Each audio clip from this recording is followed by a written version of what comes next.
Entre guerra y más disputa imperialista. ¿Hacia dónde va el mundo?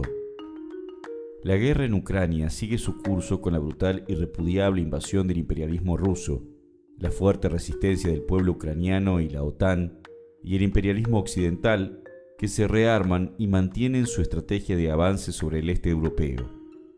Mientras se desarrolla esta guerra, se va configurando también una perspectiva de mayores tensiones y disputas entre las principales potencias del mundo, y veremos nuevos escenarios y fenómenos en la lucha de clases. Abordamos algunas opiniones sobre estos temas. La guerra en Ucrania sigue su curso en un nuevo momento, donde ya no se desarrolla centralmente en los alrededores de Kiev, sino en otras zonas del país, donde Rusia tiene objetivos militares y políticos a conseguir. Recrudecen los bombardeos en varias regiones del país e intentan afianzar su control sobre Mariupol, avanzando sobre la atacada acería de Azovstal, y también controlar los puertos hacia el mar de Azov y de ahí el mar Negro. Incursiona sobre Donetsk, atacada con el costo de civiles muertos y otras zonas que le permitan un corredor liberado y bajo su control político y militar desde estas regiones hasta Crimea. Aunque todo su accionar no evita que haya cierto empantanamiento militar de Rusia, que no pudo hacerse rápidamente de una victoria al tener que enfrentar una dura resistencia ucraniana. Todo esto coloca en la perspectiva inmediata la continuidad de la guerra y el sufrimiento de la población civil ucraniana, por lo cual volvemos a exigir la retirada inmediata de las tropas imperialistas rusas de Ucrania, el apoyo y solidaridad con la resistencia ucraniana desde una posición independiente y crítica al gobierno proimperialista de Zelensky, y el reclamo de la salida de la OTAN del este europeo como tareas políticas de primer orden y gran actualidad.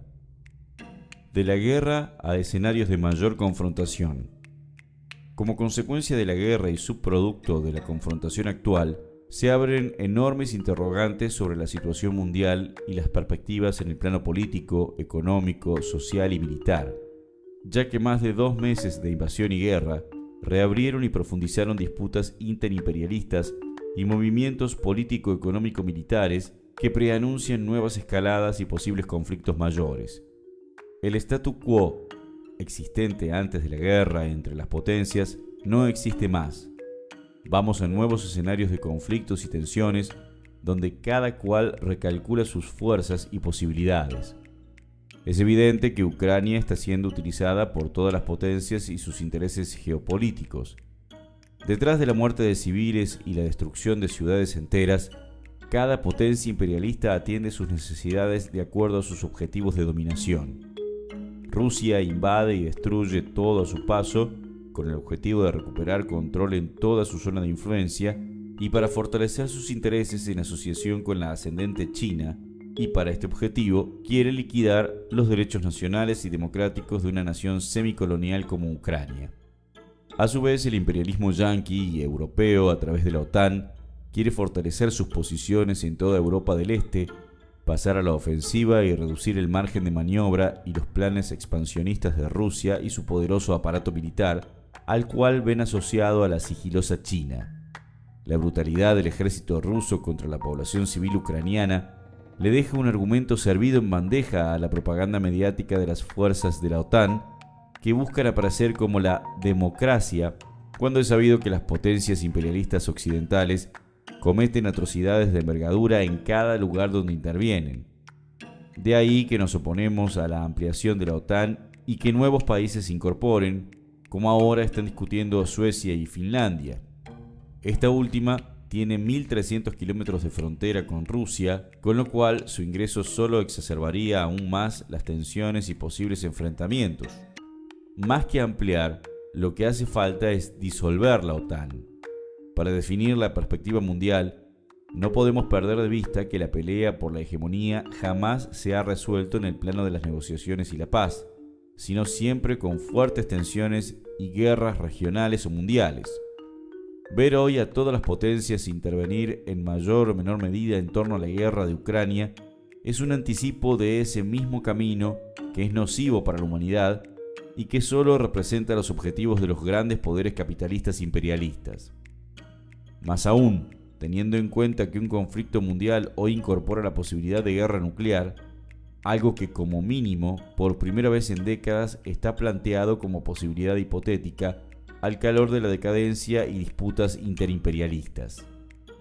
Así vemos a Putin amenazar con la utilización de armas nucleares y a Estados Unidos, que ha ido retirando su firma de varios tratados de acuerdos de utilización de armas nucleares en los últimos años. Como mínimo, tenemos que decir que en la perspectiva está la posibilidad de que la guerra en Ucrania escale a un conflicto todavía más regional o de implicancias mundiales, dada la irracionalidad de las fuerzas en disputa. Contra esa posibilidad activamos al luchar contra la guerra actual. Nuevas guerras, nuevos negocios. A la vez tampoco podemos olvidar que el capitalismo imperialista como sistema mundial venía de una profunda crisis en el 2008, de la cual nunca se recuperó a fondo, y que previo al inicio de la pandemia en 2020 venía nuevamente incubando nuevos episodios de crisis sociales y económicas profundas, producto, entre otras cosas, de la caída de su tasa de ganancia y las dificultades de revertir ese proceso a causa de las luchas sociales que recorren el planeta. En este plano de crisis económica profunda, las guerras y los saltos en las amenazas y escaladas confrontativas lleva a los imperialismos a rearmarse y avanzar en planes de militarización.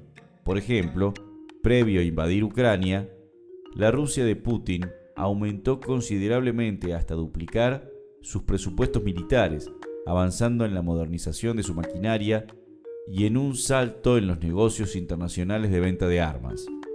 Y ahora, con la excusa de la guerra en Ucrania y agitando el temor al avance ruso sobre Europa, los países de la OTAN están botando un salto en sus gastos e inversiones en armamento. Con Alemania a la cabeza, quien acaba de votar incrementar hasta el 2% de su PBI los gastos militares, destinando 100.000 millones de euros para más eficacia de su aparato militar. Sin olvidar que tras la salida de Trump, ahora Estados Unidos intenta con Biden recuperar terreno en el plano mundial y destinó un presupuesto militar de más de 800.000 millones de dólares, con los cuales sostiene sus incursiones y bases a lo largo del mundo. Aún en su crisis y debilidad, Estados Unidos logra en torno a Ucrania recuperar algo de liderazgo e influencia sobre sus aliados europeos. Todo esto, más los aumentos de presupuesto militar de otros países europeos y de China, se transforman no solo en un plan de militarización, sino en una fuente enorme de negocios capitalistas para la rama productora de armamentos, que lucra y genera miles de millones de ganancias a costa de la vida de miles de personas y la destrucción de países enteros. Como bien dice en su texto un escritor y sociólogo de la Universidad de California, las acciones de las campañas militares y de la seguridad se dispararon a raíz de la invasión. En las primeras 2 semanas del conflicto, las acciones de Raytheon subieron en un 8%, las de General Dynamics en un 12%, las de Lockheed Martin en un 18%, las de Northrop Grumman en un 22%. Mientras tanto, las acciones de compañías militares en Europa, la India y en otros países experimentaron aumentos similares ante la expectativa de un incremento exponencial en el gasto militar global. Los ciclos de la destrucción y la reconstrucción proporcionan salidas constantes para el capital sobreacumulado, es decir, estos ciclos abren nuevas oportunidades lucrativas para los capitalistas transnacionales en busca de nuevas posibilidades de reinvertir las enormes cantidades de dinero que han acumulado. Las guerras, que son la continuidad de la política por otros medios, tienen por tanto enormes relaciones intrínsecas con la economía y las ganancias del mundo capitalista. Sucede que bajo este sistema decadente, la vida no vale nada, pero las armas valen miles de millones. Y para el 1% más rico del mundo, esto es lo que cuenta. De la polarización social a nuevas rebeliones. Igualmente, la crisis del capitalismo mundial es tan profunda que difícilmente se salga de la misma solo por nuevos negocios armamentistas e incursiones militares, ya que la guerra actual y las que puedan venir lo que provocan es mayor descalabro en la economía mundial, evidenciado en los veloces aumentos de precios de alimentos y combustibles, deteriorando la vida de millones en todos los continentes. Esto sucede en medio de fuerte descontento de las poblaciones, luchas obreras y populares en países periféricos e incluso procesos dentro de Estados Unidos y escenarios de polarización social y política con crecimiento de polos a derecha e izquierda como un subproducto de la crisis de las fuerzas políticas tradicionales y de gobiernos actuales. El empeoramiento económico a causa de la guerra ya está alumbrando nuevos escenarios de mayores luchas sociales, peleas contra el hambre en diferentes países, contra el aumento de precios por trabajo o salarios dignos. Esta es una dinámica muy probable, de ahí que nos preparamos para nuevas luchas de magnitud, para nuevas rebeliones populares o revoluciones contra regímenes y gobiernos en el marco de mucha polarización social. Las guerras son una desgracia para la clase obrera mundial y para las poblaciones que sufren sus consecuencias, pero detrás de ellas, dialécticamente, muchas veces se originan nuevos fenómenos sociales y políticos y nuevas revoluciones.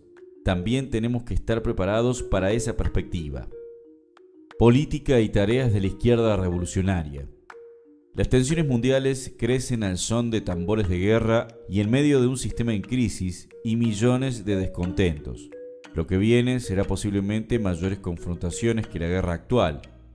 Es tarea de la izquierda anticapitalista y socialista enfrentar la tarea con una política correcta y a la vez mostrar que hay otra salida opuesta a la que nos ofrecen las potencias capitalistas. Además de impulsar las acciones unitarias contra la guerra, tenemos que apoyar cada lucha social en curso, desplegar la mayor movilización social y nuestro programa de ruptura con todos los organismos internacionales imperialistas, proponer la salida de las corporaciones extractivas y contaminantes de nuestros países, el control de la banca y el comercio exterior para dirigir el ingreso y salida de divisas y riquezas producidas, y todas las medidas que hagan falta, como las fuertes sanciones a empresarios e incautación de productos acaparados contra los aumentos de precios y la carestía de la vida. Además, tenemos que pelear por construir grandes alternativas de izquierda y partidos revolucionarios que en cada país se jueguen a disputar el poder político a todas las fuerzas del sistema, impulsando la movilización revolucionaria de la clase obrera y los sectores populares. Cuando en Argentina proponemos que el FIT Unidad sea más que un frente electoral y tenga estrategias comunes en la lucha de clases y avance a un gran movimiento político común, es para prepararnos para las perspectivas de tensiones mundiales y cambios bruscos. Cuando en Brasil criticamos el rumbo de la mayoría del PSOL, es para defender una estrategia socialista y organizar y defender a una parte de ese partido para prepararla hacia una disputa mayor en un gran país polarizado. Cuando en Chile criticamos el inicio del gobierno de Boris y llamamos a unir a la izquierda anticapitalista bajo la experiencia de la rebelión anterior, también es de cara a estar a la altura de las exigencias del momento. Con el mismo norte actúan compañeros de la LIS en otros países. Cuando construimos la Liga Internacional Socialista con una política socialista e internacionalista y con un método de privilegiar fuertes acuerdos de programa y proyecto, sabiendo respetar diversas tradiciones políticas y experiencias, es también porque hacerlo es decisivo para avanzar en construir una gran internacional revolucionaria que esté a la altura de los desafíos que la situación internacional y sus perspectivas nos demandan, que no es otra cosa que construir organizaciones que impulsen y se preparen para la revolución socialista frente a un nuevo y dramático giro de la situación y crisis internacional.